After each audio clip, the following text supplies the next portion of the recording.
Assalamualaikum. Ini gimana kabar pada sehat ya? Di pesantren ya, waktu di pesantren itu kita nggak boleh bawa HP sama sekali. Itu susah kalau mau PDKT sama cewek. Itu kita harus surat-suratan. Ngirim suratnya sekarang, nyampenya 2 hari kemudian. 2 hari men, 2 hari. Lama kan. Itu gua PDKT-nya kelas 1 SMA, jadiannya kelas 3 men. Itu gua kalau itu tapi ya setelah jadian akhirnya kita putus setelah sekitar 1 tahun. Gue yang mutusin. Keren kan? Gue yang mutusin untuk terima keputusan dia kalau dia mutusin gue. Tapi enggak itu bercanda. Gue beneran gue yang mutusin dia, gue mutusinnya lewat surat ya. Gue ngirim suratnya hari Senin, dia nangisnya hari Rabu. 2 hari kan. Tapi sebenarnya ada enaknya. SMS-an surat-suratan itu ada enaknya beneran. Lu kalau SMS-an itu kan ada istilah pending ya. Kalau dalam surat menyurat kita nggak kenal kata pending. Paling gagal terkirim.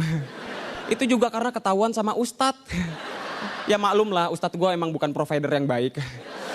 Kalau ustadz gue provider yang baik seharusnya ngirim 1 surat gratis 10 surat. Kan?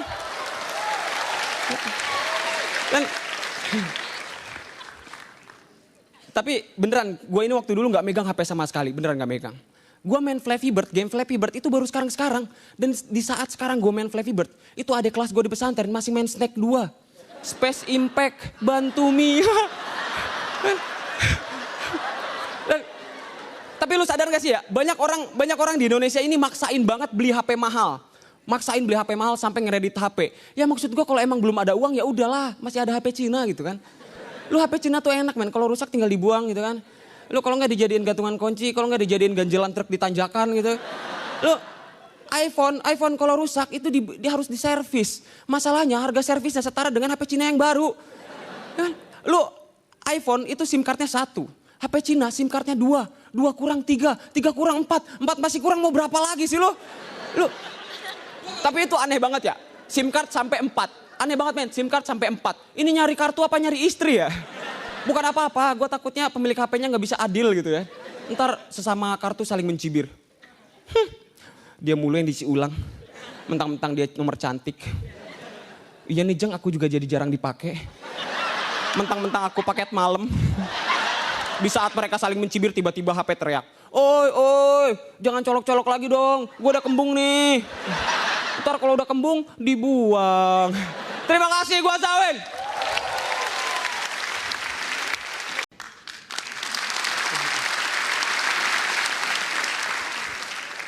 Assalamualaikum.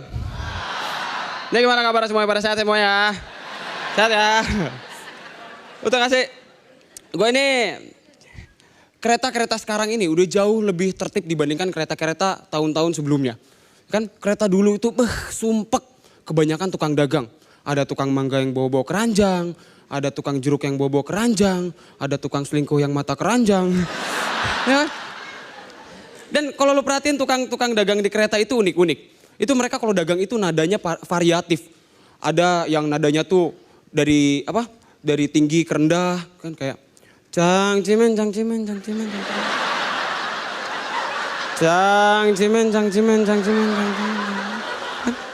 Udah, ada juga yang nadanya itu dari datar terus ke tinggi.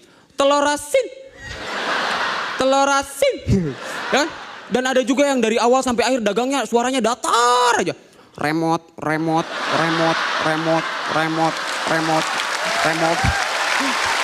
Dan gue ini alhamdulillah setelah gue masuk Kompas, gue jadi sering naik kereta. Gue naik kereta di Bogor, itu gue telat sedikit. Langsung gak kebagian tempat duduk, harus berdiri. Itu di Bogor awal keberangkatan kereta. Di stasiun-stasiun selanjutnya orang telat sedikit gak kebagian tempat berdiri. Bukan buat duduk lagi. Gue pernah berdiri dari Bogor karena telat. Itu gue berdiri, terus lewat stasiun-stasiun selanjutnya itu makin lama makin padat. Saking padatnya gue berdiri, kaki gue di sini, itu badan gue di sini. Lu pernah gak kayak gitu? Pernah ya? Ya kan? Itu saking padatnya kita gak dapet pijakan kaki men. Sini kaki, sini kepala, sini tangan, ada yang tengkurap. Dan di kereta itu banyak orang-orang yang egois. Banyak orang egois. Laki-laki masih muda, umur 20-an dapat tempat duduk. Depannya ada perempuan berdiri, gak dikasih tempat duduk. Kalau lu nemu orang kayak gitu, itu gua. Ya kan kesetaraan gender. Ya kan kesetaraan gender, kita sama, kita setara laki cowok. Gue dapat tempat duduk duluan ya udah gue duduk. Ya kan? Cewek gimana sih ya? Ya kan? Kita setara. Gue dapat tempat duduk duluan ya udah gue berdiri, ada perempuan berdiri ya udah, kan kesetaraan gender. Siapa cepat dia dapat, angkat pantat hilang tempat. Bener kan gitu istilahnya kan? Istilahnya begitu kan? Kan? Ya kesetaraan gender ya. Gue jujur nggak ngasih. Ya terakhir kali gue kayak gitu sih ya, gue digampar. Mau gue bales emak gue.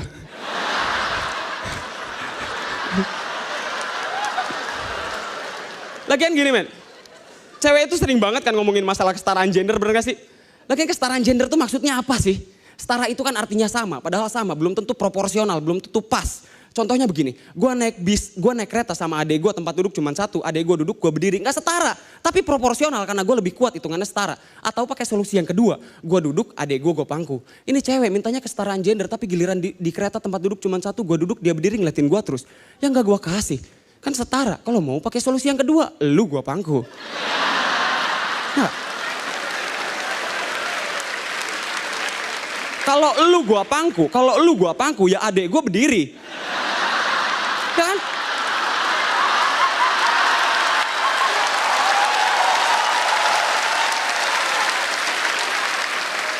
Kalau masih nggak mau juga, ya udah silahkan duduk.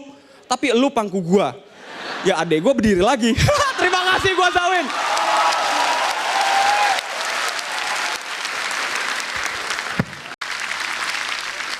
Assalamualaikum. Nih gimana kabar semuanya, pada sehat semuanya ya? Sehat nggak? Sehat ya alhamdulillah ya. Gue pernah ditelepon sama temen lama gue katanya, Win, di mana lu? Udah lama gak ketemu. Ayolah nongkrong. Ayo siap gitu. Pas ketemu, ngeliat gue kaget. Dia pakai jas. Ini anak udah sukses nih. Ya kan? Pas masuk ke ruangan dia teriak-teriak, siapa yang mau kaya? Ini gara-gara ikut MLM temen gue berubah kan. Ya udah gue bales aja, saya. Dan MLM juga gara-gara ikut MLM, gue dulu pernah ikut MLM bener kejebak. Gara-gara ikut MLM gue putus sama mantan gue. Iya beneran, sedih banget men. Soalnya kemarin dulu itu mantan gue ngajak gue makan, terus dia bilang, sayang kalau kamu ikut produk aku, kamu dalam waktu 3 bulan bisa dapat helikopter loh. Ngeselin banget lagi makan kita di prospek. Padahal kan kalau ikut MLM gue bisa dapat pesiar. Dan menurut gue di MLM itu rata-rata produknya adalah produk kecantikan atau produk kesehatan atau produk kecantikan. Dulu pernah ada tuh mbak-mbak nawarin gue produk kecantikan.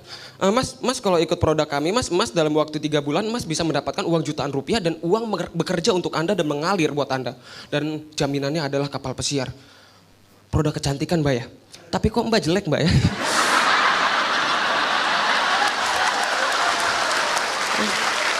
Lagian Mbak itu kalau mau cantik jangan pakai produk kecantikan Mbak. Mbak ambil wudhu, Mbak pakai jilbab, Mbak cantik Mbak. Emang Mbak uang gak mengalir buat Mbak, tapi pahala mengalir. Jaminannya bukan pesiar tapi surga. Asik! Yeay! Tingkat pendidikan seseorang akan mempengaruhi pekerjaannya. Tapi yang aneh ya, pendidikan di Indonesia ini bertele-tele. Gue ini jurusan pendidikan bahasa Inggris, tapi di pelajaran gue itu ada pelajaran bahasa Indonesia.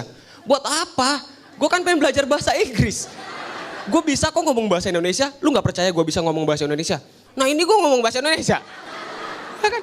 Yang anehnya lagi, di jurusan anak-anak jurusan bahasa Inggris, di anak-anak jurusan bahasa Indonesia, itu ada mata pelajaran bahasa Inggris. Buat apa? Mereka kan pengen belajar bahasa Indonesia.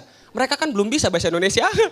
Ya kan? Buat apa diajarin bahasa Inggris? Terus yang diajarin itu adalah grammar, bukan speaking. Teori, bukan praktek. Ini kan sama aja kayak kita ngajar bocah jalan, belajar jalan bocah balita itu pakai teori.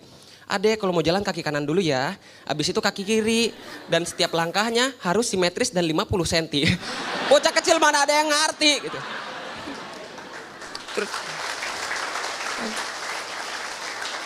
Terus pas bocahnya gede pulang dari sekolah sampai depan rumah ditegur sama bapaknya. Adek, langkah kamu kurang 10 cm, ulangi dari sekolah. Terima kasih gua Zawin.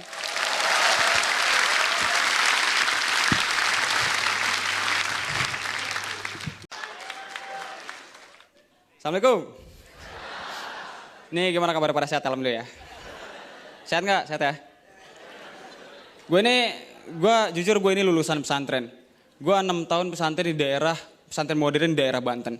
Sampai sekarang masih banyak orang yang berpikir bahwa lulusan pesantren itu hanya bisa ngaji dan ceramah. Kata siapa? Gue gak bisa dua-duanya. Dan alhamdulillah gue sekarang udah jadi stand up komedian. Pertama kali gue ikut stand up, itu gue sering banget open mic. Dari Bogor ke Kemang, Bogor, Kemang. Itu lama-lama gue ngerasa berat banget men. Es teh manisnya mahal. Di kafe-kafe Kemang es teh manis segelas 25.000. Mahal. Itu kalau gue beli di Bogor, gue bisa beli es teh manis buat 10 anak yatim men. Itu mahal banget. Acara stand up itu tergolong acara yang lumayan mahal. Lu lihat aja, stand up itu diadain di kafe-kafe, di restoran. Lu gak pernah lihat kan ada stand up di warteg? Gak pernah kan? Karena gak enak loh di warteg itu, lu bayangin dah stand up di warteg gitu. Ya selamat malam, kenalin nama gue Jawin. Gue sampai sekarang gak ngerti ya, sama tempe orek, sama oseng oncom. Kenapa harus di situ? Terus di tengah-tengah stand up disela sama mbaknya. Karo opo mas?